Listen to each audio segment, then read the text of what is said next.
I remember my second grade teacher calling me fat. I was going to the bathroom. I was like, oh, my pants don't fit. And she's like, well, we know why. My first true love was fitness. I saw this Muscle and Fitness magazine. I don't have the money to buy this thing, so I got to take it somehow. I could either make my situation worse or I could help myself. Somebody asked me if I won $1 billion tomorrow, what would I do? How did changing your body affect how you treated people? When I get up in the morning and I feel good, and like the night before I didn't drink, I didn't eat like shit, I get up and I'm positive, I feel good, I take a shower, I go to work, I'm more inclined to be nice to everyone else around me because I feel good. And I want that to be infectious. I think we all need a purpose. We all need to service others in some way. You could change your day by doing things that pay it forward for you. I always look at the negatives as like fuel. If I could do this for more people, this is gonna keep me so much happier. I think why I've had the success I have is because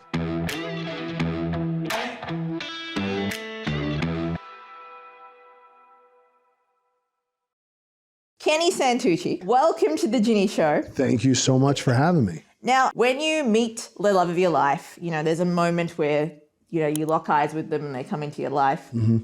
What was the moment fitness entered your life? Wow, that was a great lead-in. Because I was like, I haven't found her yet. You're like, where's she going with this? She's somewhere out there, hopefully. Yes, I mean, that is the second love of my life. My first true love was fitness, yeah. I was 13, 14 years old. I looked in the mirror and I just hated myself. I was about to go to a girl's birthday party. I remember this like it was yesterday. I was going to a girl who was in my class's 8th grade birthday party, and I'm looking in the mirror and I put on this tracksuit that my parents had got me. So I used to dress like a fat old guinea, even as a kid. And I zip up the tracksuit and I'm standing there in the mirror and I got these big, thick glasses on, and I would, at the time, was basically sharing pants with my dad. I was like a 40-inch waist, and I was just so unhappy with myself. And I'm like, how can I ever meet somebody? How could I expect anyone to care about me when I clearly am not taking care of myself? And I realized this at 13, 14 years old. So I go, you know what? As soon as I get to school, as soon as I get to high school, and I'm like kind of on my own a little bit, I was like, I'm going to eat better, and I'm going to work out, and I'm going to do all these things. And I remember walking to high school. I was a freshman. It was like the second or third week of school.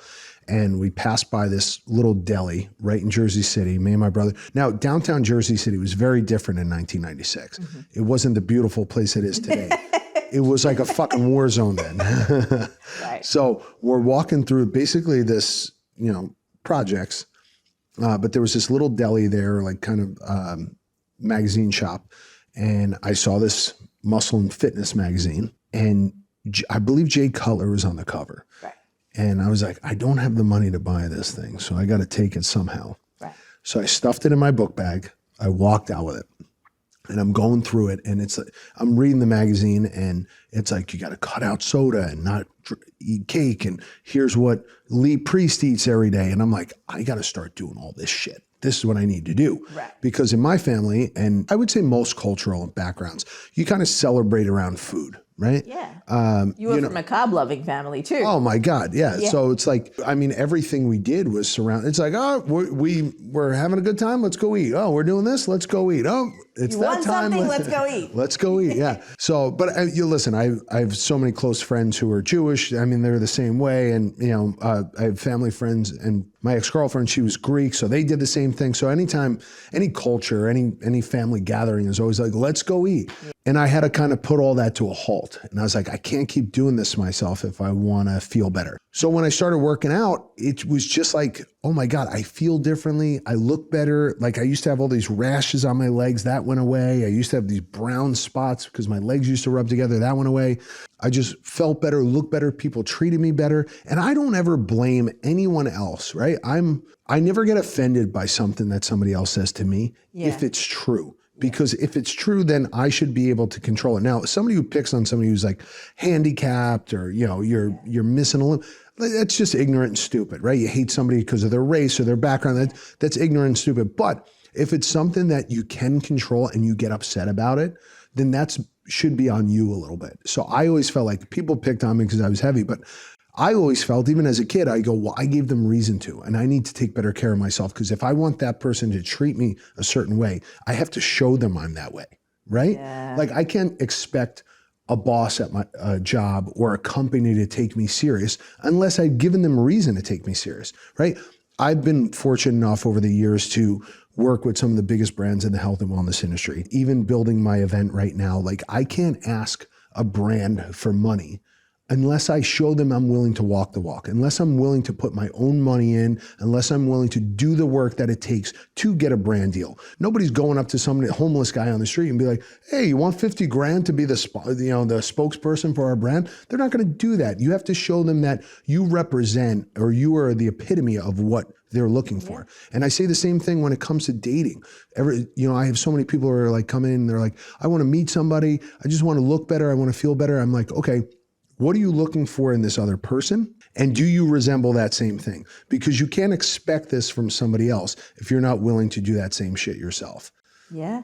It's also, in some ways, one thing I learned this year especially is you actually show people how to treat you. Yes. In how you show 100%. up. Right? Like, if you're like, I'm a morning person, if you're staying out till 1, 2 a.m., you're contradicting what you're saying. Exactly. That's where integrity comes into it, and we're showing up. 100%. I think that's what the decline of like the American society is right now. Everybody's like, well, you need to respect me and you need to give me this. It's like, but you've given nobody reason to do that, right? So if you want to be treated a certain way, when I walk in the room and I look like a slob, well, if everybody treats me like a slob, then I kind of gave them reason to. But when you walk into a room and you command the room and you have a big smile on your face and you're warm and welcoming, people are going to receive that the same way you want them to receive it. Exactly. So I think that says a lot about who people are. And I try to do that every day. And when I do fall short, I don't get mad at anyone else but myself. See, that's a really powerful thing, Kenny, because you actually learnt this from a pretty young age. Like, when you were a teenager, it changed your attitude. Like, working out changed your attitude about how you felt about yourself. But you also mentioned that it changed how you treated others. Yeah. So how did changing your body affect how you treated people? I think because I was less angry at myself, right, and I enjoyed what I saw about myself, well, then that made me a lot happier. Like, if I get up in the morning, and I tell this to all my clients, when I get up in the morning and I feel good, and like the night before I didn't drink, I didn't eat like shit, I get up and I'm positive, I feel good, I take a shower, I go to work, I'm more inclined to be nice to everyone else around me because I feel good. And I want that to be infectious. Just like anything good or anything bad could be infectious, I try to make that as infectious as possible. So if I take an Uber to wherever I'm going that day, because I only live like 4 blocks down, or I go get a cup of coffee, me and the guy at the Starbucks, because that's the only thing open at 5:30, 6 o'clock in the morning, like, I have a great rap with this guy. I always give him a big tip. He's a super sweet guy, really nice dude. I see him every morning. So it's like, I look forward to seeing him in the morning because I feel good, makes him feel good. And now it's like this trickle down effect of like people just in your environment feeling better. And there's days where I go to work and I feel like shit and I treat other people like shit because I'm angry at myself or I did something wrong or whatever it may be. Like, how you feel on a daily basis will affect the way other people treat you. And then that gives you the idea like, oh, I had such a shit day. It's like, well, you could change your day by doing things that pay it forward for you. Absolutely. It's really important, I think. I'm a big believer in if people had better habits around their self-care, the world would be a happier place. I basically said that since day one for my event. I want to get more people moving and feeling good. That's why I've dedicated my life to health and wellness, because I know how I feel. And I said, if I could heal the world through what I love to do, then that makes my world the world I live in, because I do something on a daily basis that I look forward to. I'm helping people live a better life. And everybody thinks, oh, it's this quick fix or it's a pill, or it's a daily process. It's like what you do, like you said, those habits need to happen every day for you to feel better. And you can't skip 2 weeks and be like, oh, I feel great. It's like, no, well, you haven't done it. You haven't earned it yet. Yeah. So it's so true. I think we're in this culture now, and social media hasn't helped, where we're taught and shown instant gratification all the time. And I think, again, like, we want to lose weight, get in shape in 3 days. Where do you think, or what is your take on what you're seeing on social media, in particular about fad diets or the fitness industry? I'll tell you what, I have 3 young ladies who work for me who I adore very much. And every one of them on a weekly basis will ask me some ridiculous question about some girl's ass on Instagram. Oh, wow. And they're like, do you think it's real? I'm like, absolutely not. Her waist is like this big. Yeah. You know, it looks like a thimble, and her ass looks like the back end of a Buick. And I'm like, The back end of a Buick. That's wildly specific. right? What happens is they give people false beliefs. And, oh, you could have an ass like mine in 6 weeks. It's like, they'll ask me this, and I'm like, are you insane? No, this 110-pound girl doesn't have 80% of her body weight isn't in her ass. It's clearly paid for. So I think there's a lot of bullshit that gets thrown at you, and I think you have to sift through it. But it's going to be harder and harder to know what's reality and what's not very soon. So I think there's a lot of bullshit out there. But I think the pendulum's swinging very far, and I don't even think it's hit the wall where it needs to. Yeah. But eventually, hopefully, it comes back the other way, and people want to interact with people, sit with people. What do you think it is about fitness that you do differently that has resonated with people and created your success? I do truly feel I love what I do. Yeah. And I believe in what I'm doing, so I enjoy it. And I say all the time, like, somebody asked me if I won $1 billion tomorrow, what would I do? I was like, I would build more gyms. And the 2 things that I always said that have helped me to get to where I'm at is pressure and purpose. Pressure in the fact that, like, if my world falls apart, I don't have rich parents to fall back on. I don't have some trust fund that I have sitting around. I have to work. So that pressure's on. And the purpose of helping people, right? Like, because if I had all the money and I had no purpose, there's a lot of people that we see who fall off the deep end, pick up drug habits, fall apart because they lost their purpose in life. I think we all need a purpose. We all need to service others in some way, whether you're a chef or you run hotels or whatever it may be. I think you need to find that what drives you to move forward. And I was lucky enough to find what I love. Like, I love being in the gym, even more so than doing anything else I've ever done. I enjoy, creating and curating the art and the aesthetics of the place. So facilitating that for people is kind of what gets me up in the morning. When you work with someone, obviously there is a connection between mind and body, right? What is the biggest shift you see in the people that you work with, from a transformational aspect?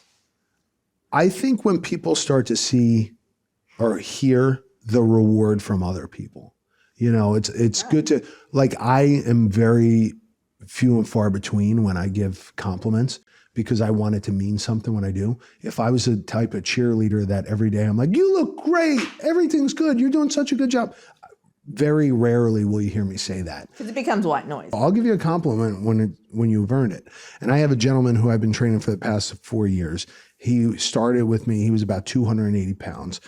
He's now about 105. I'd say about around 130, 140, he started really feeling good about himself. And it's like, that's when I knew he was hooked, right? And that's when I knew he now realized that this is something he has to do all the time, and that it fulfills not only, this side of himself that he wants to look good, but it helps him feel better as he walks through life. Yeah. He fits in different clothes. People treat him differently. He gets, more attention from women because of it. That means it's almost like a proud parent feeling. Yeah. You're like, oh shit, I had a part in this person's journey. Yeah. And I always tell people, I'm like, thank you for letting me come along for the ride, because I did it for myself and it means so much to me that I did it for myself. And the first thing I wanted to do and why I picked this career was because I said, oh shit, if I could do this for more people, this is going to keep me so much happier. I was reading about this today, actually, and they said,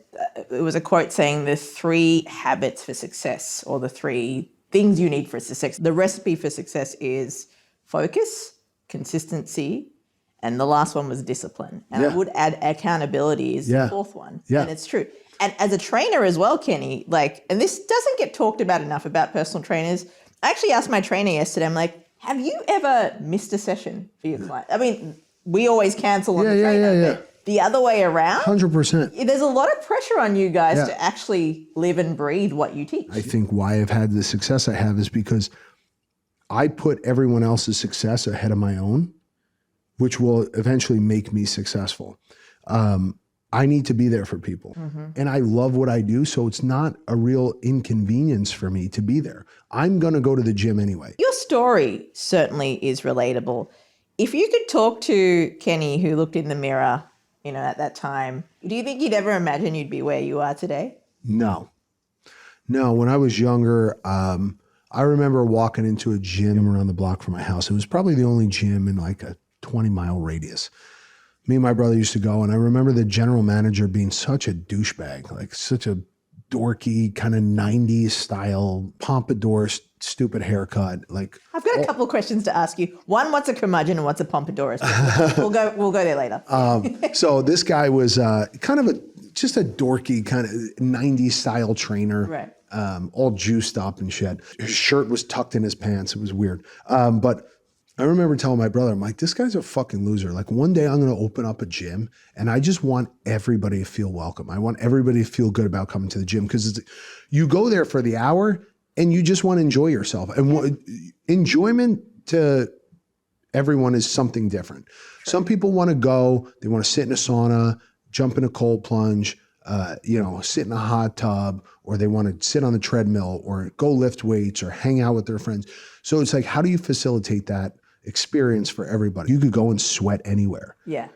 Where do you feel at home? Where do you feel good about yourself? So that's what I try to do all the time because I've had those bad experiences, right? When I was growing up, like I remember my second grade teacher calling me fat and I was like, yeah. And I was like, oh man, I was like, I really got to change this situation. Did she call you fat in front of everybody? No, I was going to the bathroom. I was like, oh, my pants don't fit. And she's like, well, we know why. And I was like, That's so mean. Yeah. It's funny that I remember it. Of course you're going to remember it. It's your teacher who said, oh my gosh, that's wow. It's crazy, right? That's crazy. So I had, but it like stuck with me and it was kind of like, I always look at the negatives as like fuel, right? Like I'm like, how do I bottle that up and like use it as energy to move forward? Starting the gyms was like kind of my whole goal. I never realized that, but that's what I wanted to do was kind of facilitate that experience of like being the best part of somebody's day. Mm-hmm. It takes a lot to be able to formulate that adversity and be like, I'm going to use that to motivate myself. Yeah. Because some people are either crushed by it or fueled by it. You've gone the other way. There was a point about 10 years ago, a little over 10 years ago now, I had broke up with my girlfriend that I was living with here in the city. I lost a job that I had. I tore my shoulder and my pec, so I couldn't work out. There was all this stuff going on at once. And I think everybody has to, it was probably like the lowest point in my life. It was a very rock bottom point for me. Everything was falling apart in my life. Looking in the mirror and I opened up the medicine cabinet and there's all these different pills in there. And I'm like, all right, maybe this will be the quickest way to go. And then I'm like, all right, what happens if it doesn't work? Now I fucked myself up. Now everybody thinks I'm a whack job. I was like, I could either make my situation worse or I could help myself. For me, I was like looking in the mirror, my arms in a sling. Couldn't work out. I didn't, everything that I thought I had was gone now. So I went outside and I was like, all right, I'm just going to go for a walk because I couldn't run at the time. And I walked for like 4 or 5 miles and it like kind of cleared my head. And I'm like, all right, what could I do right now that'll make me feel better? All right, I'm going to have a better meal. So, because when you finish a shitty meal, you're like, oh, I feel gross. I feel horrible. Like, think about it. Like you finish like a heavy Italian meal. You go to like one of the Carbone or some shit, you eat like shit and you're like, fuck, I feel gross. Yeah. But when you finish something good, you're like, all right, I feel nourished. I've eaten enough and I don't feel like a slob. Go to bed early that night, sleep a little bit better, wake up the next day, you're like, all right, what could I do to help myself? So I always tell people like, start racking up little wins, right? Just get on base, hit the ball. Don't look to hit a home run because it's rare that it happens. And just get on base. And that's what I started to do. I was like 31, maybe 32 at the time. And things just started to get better from that point. But I started to realize like, all right, if I do things that are detrimental to me, it's only going to make my situation worse. Yeah. So I know it's a lot harder for people to understand this and do it right away. But when you're like, I feel like shit, I'm unhappy. Should I have this other piece of cake? It's going to feel good in the moment, but I'm going to feel like shit afterwards. Yeah. You know, and I still do it to this day. There's times where I'm like, I don't want to have dessert, because at the end of the day, it's not servicing me. It's not better for me. It tastes good at the moment, but over time, it's just going to make me feel worse. So I try to do things, and people, you know, a run's going to make me feel better. Like going and hanging out with good friends and smiling is going to make me feel better. It's like stupid little things that we take for granted. You know, taking a shower, like doing things that like make you feel slightly better will improve your state of mind, your position. Go for a walk, go hang out with friends. Yeah.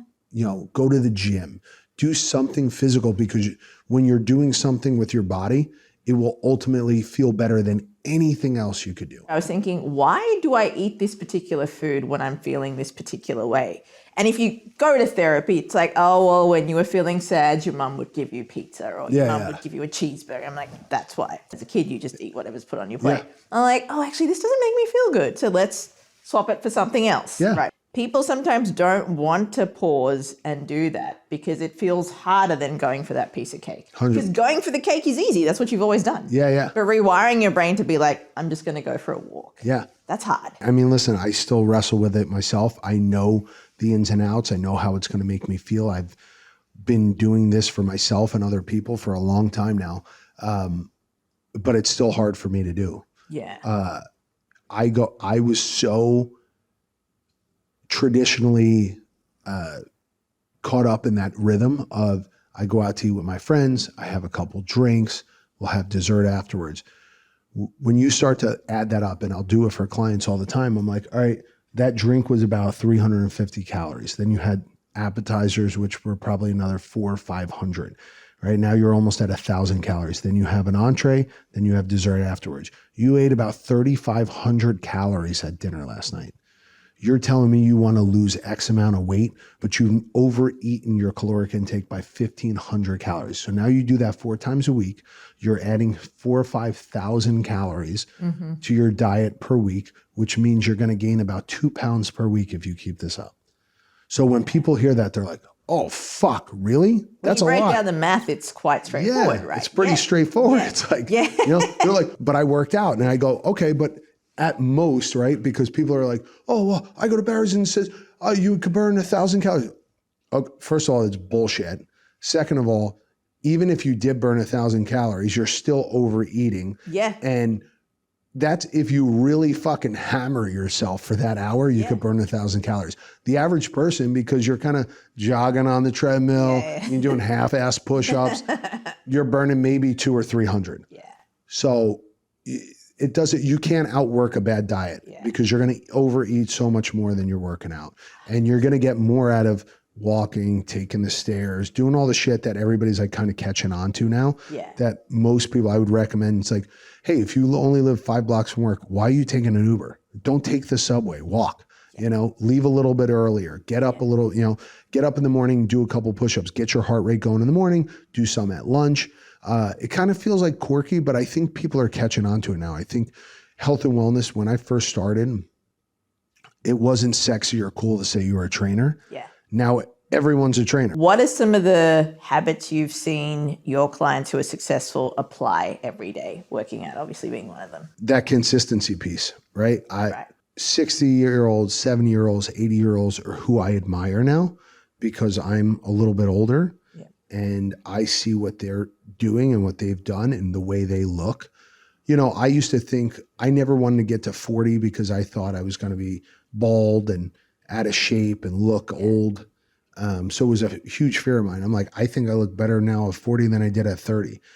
And then I look at some 60-year-olds. I was out to dinner a couple weeks ago and I was sitting with this couple and she was 51 or 52. And I go, how old is he? Because I thought he was that. She's like, oh, my husband's a lot older than me. I'm like, how old is he? She's like, he's 64. I go, that motherfucker looks great. I go, he's 64? He's in great shape. He's got a full head of hair. I'm like, that's what I want to look like at 64. Yeah. When my dad passed away in 2019, he had a stroke the year before. He didn't take care of himself, never went to the doctor, did all this shit. And for a year, my life was thrown out of whack. And me and my brother were sleeping in the hospital every night. I'm almost positive my back was fucked up because of that, because I'm sleeping on like a hospital floor in one of those gurneys all the time. But I'd go to work in the morning, go to the hospital at night, sit there with him and my mom, and then go back to work the next morning. And I did that. My dad was in the hospital for like 8 months. And it was shit. And I was like, if you just would have taken care of yourself, like if he had like a heart attack and passed away, but he took care of him, it'd be one thing. It was like he had a stroke, and they were like, had he have done this, this, and this, and he would have taken better care of his diet, this probably wouldn't happen, And still to this day, nobody knows how strokes happen. I mean, young people have them, but at the same time, there's a lot of things that you could prevent in life. If I one day get hit by a car, it's like, all right, I couldn't prevent that. There's a lot of things. If we could do all the things that we should be doing on a daily basis, our lives will become increasingly better. Well, Kenny, thank you so much. Thank you so much for having me. It's been so much fun. I appreciate it. Thank you so much.